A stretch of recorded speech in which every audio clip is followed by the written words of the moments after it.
Welcome back to the Deep Dive Learner.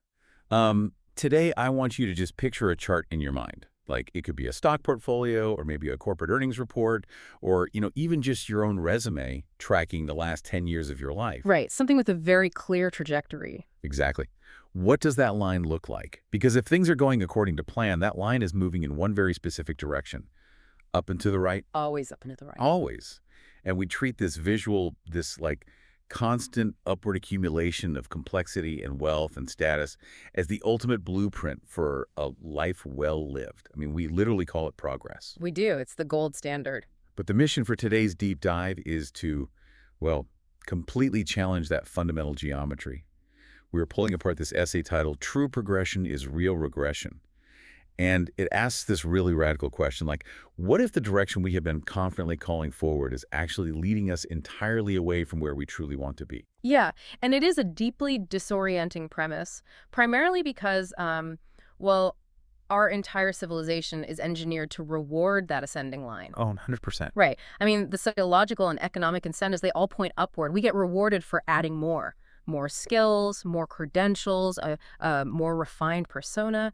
And the essay actually acknowledges upfront that this system has been incredibly successful at producing human beings who are extraordinarily capable. Right, like highly effective people. Exactly. People who can manage international supply chains or navigate really complex social dynamics or build literal empires. Right.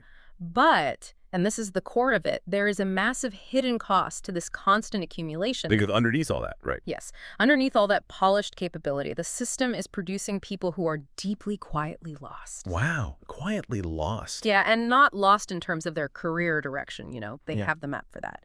But lost in contact.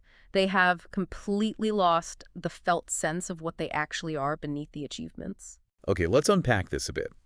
Because to understand why a person could feel lost while holding a map that shows they are, at the absolute peak of their career, we have to look at what that upward climb is actually made of, both physically and psychologically. The layers, yeah. Right. The text describes it as the accumulation of layers. And as I was reading through the author's breakdown of this, I just kept picturing someone living in a place with, like, brutal, freezing winters. Okay, I like this. So you start with a base layer, right? Okay. Maybe just a t-shirt. Then the temperature drops, so you add a thick sweater. Makes sense. Then the wind picks up, so you put on a heavy down coat. Then a scarf, thick gloves, a wool hat. And the thing is, every single layer makes perfect logical sense at the exact moment you put it on. It's an intelligent response to the environment. Exactly. It helps you survive the storm. But eventually, you'd walk into a heated room, and you've got so many layers on that you can't even feel your own arms. Right. You're completely numb. Yeah. You try to hug someone, and you're just pressing like a foot of insulated nylon against them. You are totally protected, but you are completely insulated from the actual world. That is a perfect analogy, actually, because what's fascinating here is that the mechanism of psychological layer building operates on that exact same principle. It's all about survival and insulation. So these layers aren't like character flaws. No, not at all.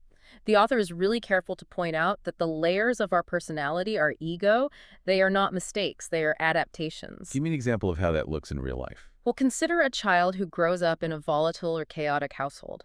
That child's nervous system quickly learns that speaking up draws negative attention. So they develop a behavioral layer. They learn to be invisible, quiet, hyper-observant. Right, which is a brilliant survival strategy for that specific winter storm. Exactly. Or, take the student who realizes that their worth in the eyes of the adults around them is entirely dependent on getting perfect grades. So they build a layer of extreme performative competence. And then you fast forward a few decades. And you have an adult who learns to manage, suppress, and, intellectualize their emotions because showing genuine vulnerability in a corporate hierarchy is deemed too costly. And those strategies just become hardwired because we reward them so heavily. I mean, the adult who suppresses emotion gets promoted to management. The hyper-observant kid becomes a master at reading a room. So the brain is like, oh, this layer generates safety and resources. So it treats the layer as an essential part of the organism. But the brain actually takes it a step further. Because of neuroplasticity, a behavior you repeat constantly eventually stops being a strategy and it hardens into an identity. Oh, wow. So you forget you're wearing the coat. Right. You believe you are the coat. No. And this is where the fatal flaw of the ascending line really reveals itself. The text argues that the higher you climb, the more altitude and complexity you gain, the more fragile you become to just fundamental, original human experiences. Things like what? Like just Yeah. resting. Exactly. Experiences like pure rest, or sitting in silence without needing to consume information, or connecting with another person without a networking agenda. Or just like being in your physical body without judging it. Yes, because each new layer of strategy places a measurable psychological distance between you and the undivided person you were before the environment demanded that strategy. Add enough layers, and that distance becomes a state of existential dissociation. Existential dissociation. I Um, mean, that is the perfect clinical term for a phenomenon we see everywhere.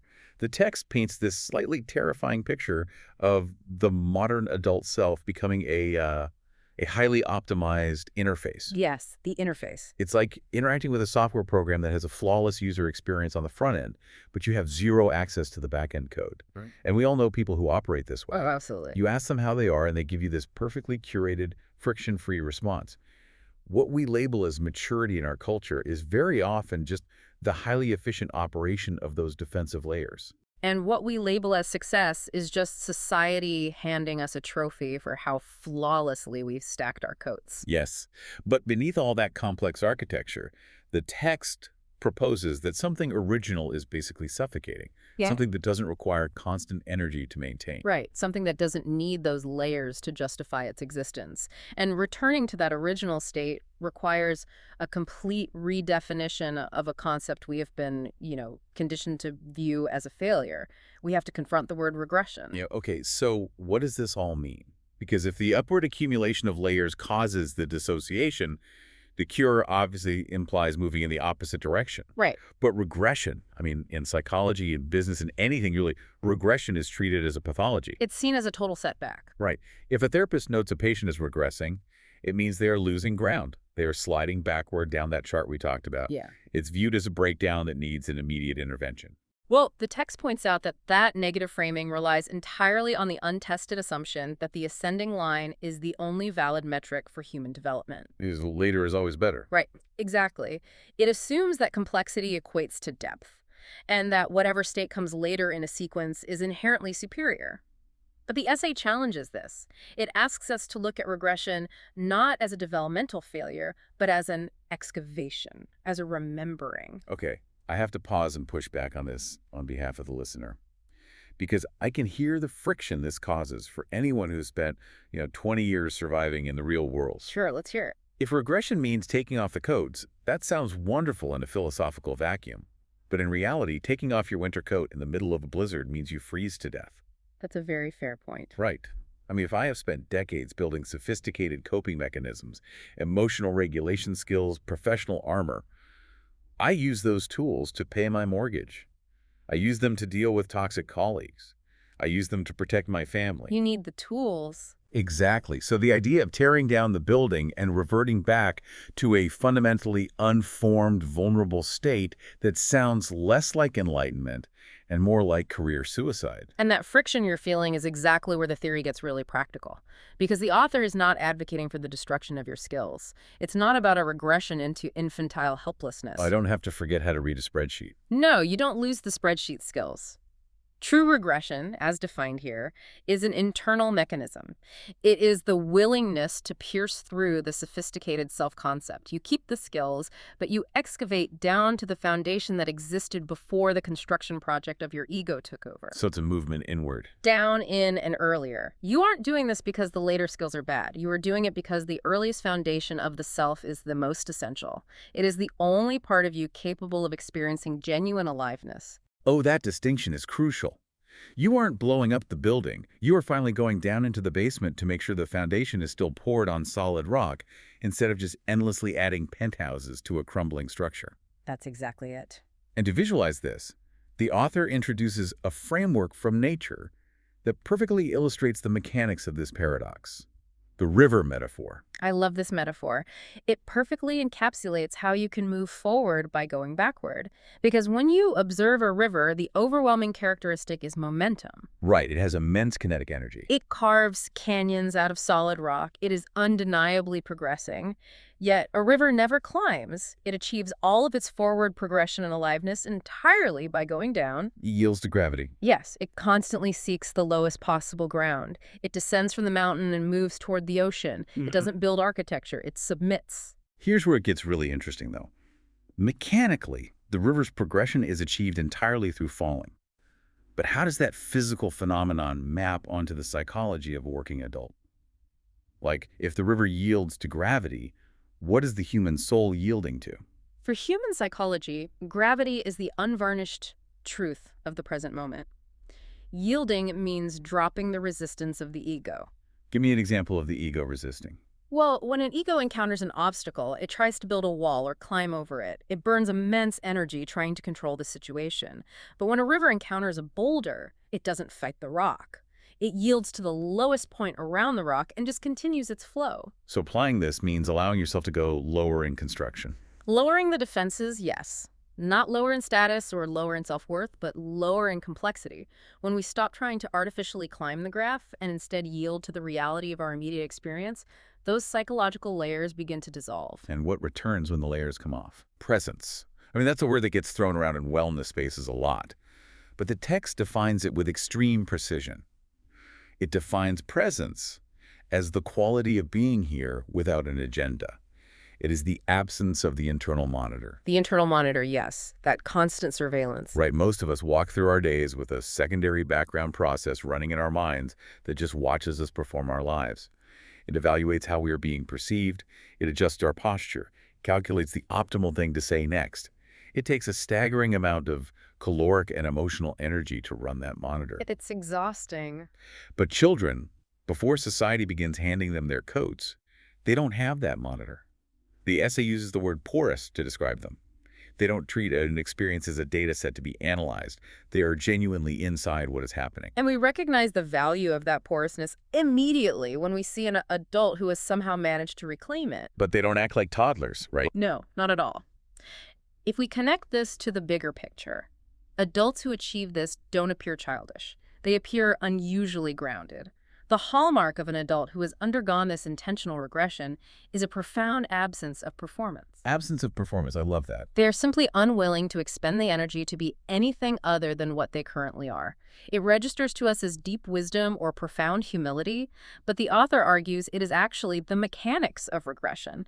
They have unbuilt the persona. This sounds incredibly similar to how elite athletes, or like master musicians, describe the flow state.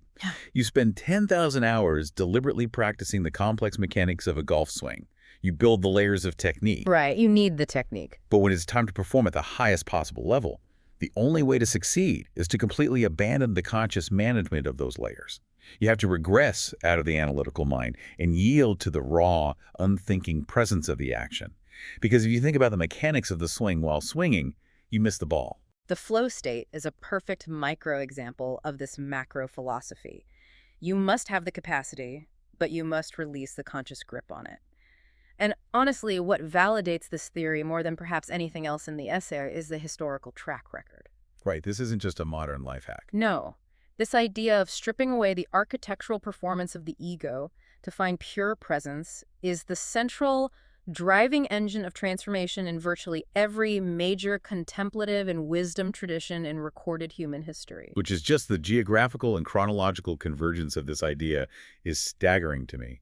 Why do all these wildly different traditions, separated by oceans and thousands of years of history, all settle on this exact same geometry of going back instead of climbing up? Because it reflects the true structure of human experience.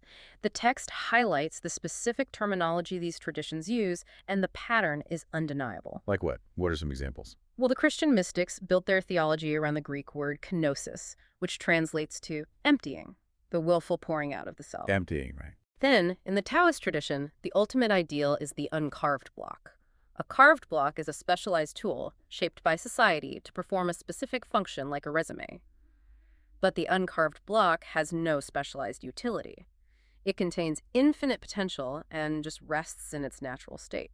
And Buddhism has a similar take, doesn't it? Yes, Buddhist traditions center entirely on deconstruction, the rigorous practice of observing the layers of the separate self and realizing they are fabrications. And the Sufi poets speak of the annihilation of the constructed ego as the strict precondition for union with the divine. Every single tradition frames maturity as a process of going backward. Nobody is selling an ascending line. No ancient mystic ever said, if you add these 6 new competencies to your ego structure, you will achieve lasting peace. Never. Because they all independently discover that the further we get from the root, the more layers we add over the uncarved block, the more we suffer the anguish of disconnection. Healing is releasing the complexity that was never us to begin with. This framing completely shifts how we view the masters of these traditions. The text calls this the paradox of the advanced practitioner. Yes. Because when you conceptualize someone who has spent 50 years studying philosophy or meditation, our ascending line mindset assumes that person will be a towering intellectual fortress. You expect them to use their vast knowledge as a weapon or a shield against the world. You expect them to be, more. But from the outside, the most advanced humans appear shockingly ordinary. Right. They don't look complex at all. No, they do not perform their development for an audience. They are less defended, less curated, and because they inhabit that state of lessness, they are capable of being more present than anyone else in the room. The absolute peak of human development looks remarkably similar to the earliest, most unformed state. They've just returned to it with full consciousness. Okay, so understanding this philosophy is one thing, but integration is the hard part. Actually practicing it in a modern environment where your livelihood literally depends on your layers. The text defines true progression as an act of subtraction and unlearning. But how do we translate that into behavior? This raises an important question about integration. Because integration doesn't mean throwing away what you've learned. It means learning to wear your accumulated capacity lightly. Wearing it lightly. Right. You still possess the layers, but you are no longer imprisoned by them. Knowing when to use the tool and when to set it down to simply be. Okay, so give me a daily scenario for that. Imagine you were in a high-stakes meeting, and a client questions your intelligence or challenges a project you poured your soul into. The immediate reflex of the constructed ego is to put on the armor. Your internal monitor screams at you to deploy your credentials, defend your status, prove your superiority. That upward and to the right reflex. Exactly that. But wearing your capacity lightly means you feel that reflex trigger in your nervous system, but instead of succumbing to it, you yield to gravity. You stay porous. Yes. You listen to the criticism without interpreting it as a threat to your survival. You respond from a place of unthreatened presence rather than defensive architecture. You have the tool of debate available to you, but you realize you don't need to pick it up. Man, that requires an immense amount of ego suppression. I want to speak directly to you, the listener, right now. Think about the pride you take in your professional or personal armor. Your reputation, your ability to handle crises. The forward-facing myth of the ascending line flatters us. It tells us we've earned our layers. It does. But the text says it takes staggering spiritual and psychological courage to turn your back on that narrative, to set the armor down and face an experience directly without interpreting it. Because turning around forces you to admit a terrifying possibility, that the top of the ascending line, the thing you have sacrificed years of your life sprinting toward, may not actually be where aliveness lives. Right. What we've been running toward, isn't it? It requires confronting the reality that the essential quality you are desperately seeking isn't waiting for you in the future. It's behind you, or developmentally, before you. The goal of developmental models isn't to destroy structure, but to cultivate the ability to move fluidly between having structure and releasing it. We have mapped out a totally different geography for human growth today. If the destination isn't the top of the chart, the true destination is full presence. True progression isn't about accumulating more self. It's becoming willing to be what you already were. What you are looking for isn't ahead of you, it's underneath. True progression is real regression, not as a failure, but as a deliberate return to the root. Exactly. Right. And I want to leave you with one final provocative thought to just mull over on your own, building on this beautiful observation from the text. The author notes that the fruit reaches ripeness not by adding, but by releasing. That's a great line. So think about your own life today. Identify the one specific layer, the one achievement or strategy that you are clutching the most tightly to. Right now, the thing you feel makes you successful. What if that exact layer is the very thing preventing you from ripening? What would happen tomorrow if you chose to just let it drop?